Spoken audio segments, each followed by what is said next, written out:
I hate to admit it, but I have the worst road rage, both on the road and off. It's ridiculous.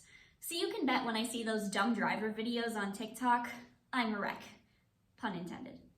And it doesn't get any better when the next video I scroll to is covering the subject of human trafficking. Over the past few months, video after video has caught my attention, with users posting their experiences with the subject and even going as far as to create tutorials on how not to get trafficked. TikTok's hashtag analysis has shown that hashtag human trafficking awareness has gotten over 841.5 million views on the platform. And based on some of the videos this hashtag has been associated with, people like the director of Freedom USA have begun to raise concern, stating that these videos either stem from a sense of moral urgency or a desire for clout. And I don't know about you, but seeing the words human trafficking and trending all in the same frame have me incredibly concerned about the lack of correct information on such a serious topic. So today, we're first going to break down what human trafficking is and what it isn't. Then, we're going to look up how social media has skewed our view on the subject before finally learning the truth about trafficking. First, we need to break down what human trafficking is and what it isn't. According to the Blue Campaign, human trafficking is defined as involving the use of force, fraud, or coercion to obtain some type of labor or commercial sex act. One of the myths, according to the hotline, is who is targeted for such acts. Think about it this way. If I say the term trafficking, most people's minds would go directly to female and child victims, because that's all we see on billboards, TV, and TikTok. But the truth is, human trafficking affects men, women, and gender minorities of all ages. And the International Labor Organization estimates that there are 40.3 million victims of human trafficking globally. In 2020, the Human Trafficking Hotline recorded 10,583 reported cases of human trafficking, with 8,400 female cases, 1,200 male cases, and 86 gender minority cases. When looking at these targets, we also need to look at their situations. The hotline reports that individuals such as runaway and homeless youth, foreign nationals, and those with violent and traumatic pasts are the most vulnerable to human trafficking because they are the easiest to manipulate. Seeing this, traffickers rarely use the kidnapping tactic. So contrary to popular opinion, this is not a grab-and-go situation in the Walmart parking lot. Things like AirTags and strategically placed Lululemon belt bags by your car have not been connected to trafficking. Seriously, Google it. In fact, Alicia Peters, an associate professor of anthropology, has stated that she has never heard of one of these big box stores as a place for trafficking, meaning that situations depicted in videos across multiple platforms either aren't true or they are incredibly rare. Human trafficking is almost always perpetrated by someone close to the victim. And Polaris has stated that trafficking rarely begins with kidnapping by a stranger.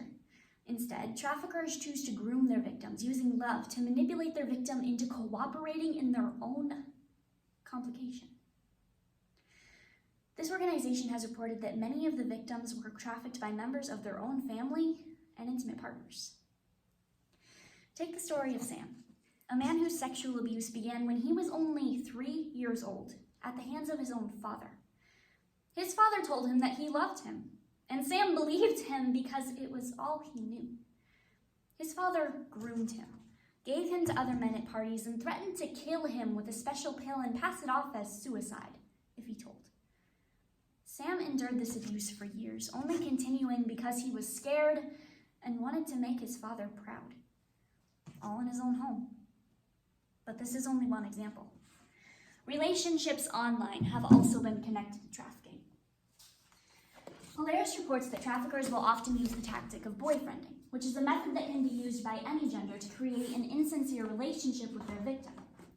This can present itself in extreme flattery, promises of gifts or advancements in life, and assurance that they and they alone are the only one that truly cares for the victim.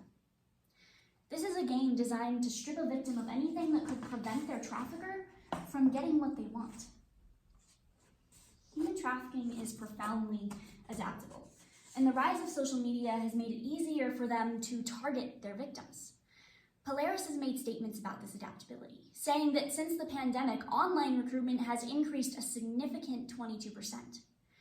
Sergeant Philip Krinsky of the Phoenix Police Department also made a statement, saying that trafficking is a problem, and social media is a breeding ground for it. Take, for example, the case of Willie Obadiah. a 32-year-old man who groomed a 17-year-old girl in foster care through Facebook.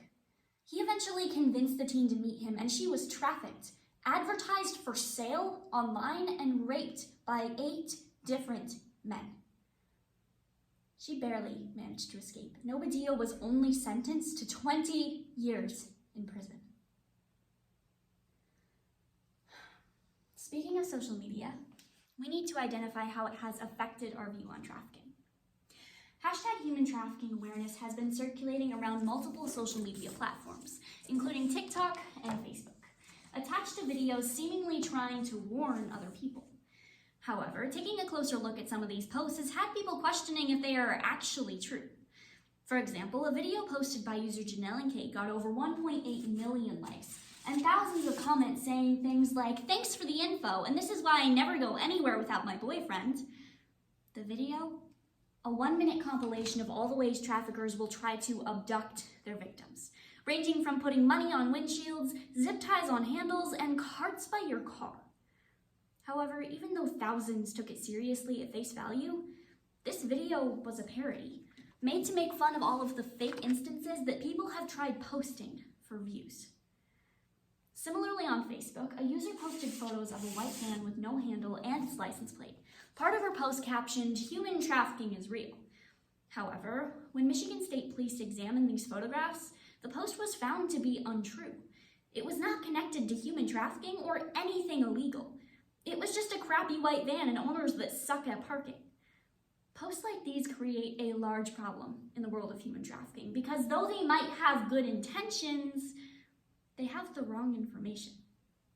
Dr. Cynthia Rizzo, an assistant professor in social work, has stated that misinformation harms individuals and communities experiencing exploitation by redirecting needed attention and resources away from intervention efforts. Take Polaris, for example.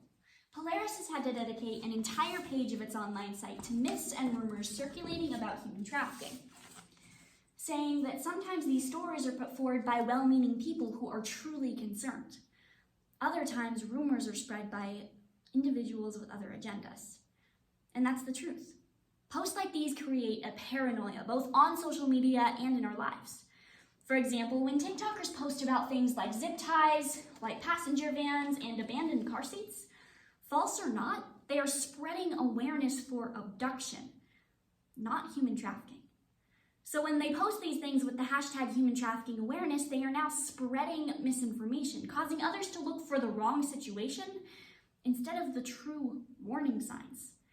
It's a vicious cycle, and information on such a serious topic shouldn't be taken lightly, but instead should be researched on credible sites such as the Blue Campaign or Polaris, sites run by nonprofit organizations dedicated to the mission of ending trafficking, not sites created to earn clout. Finally, we need to face the reality of the situation and figure out the truth behind trafficking. While social media has been pointing the finger at zip ties and white passenger vans, the real red flags are a lot different than they described.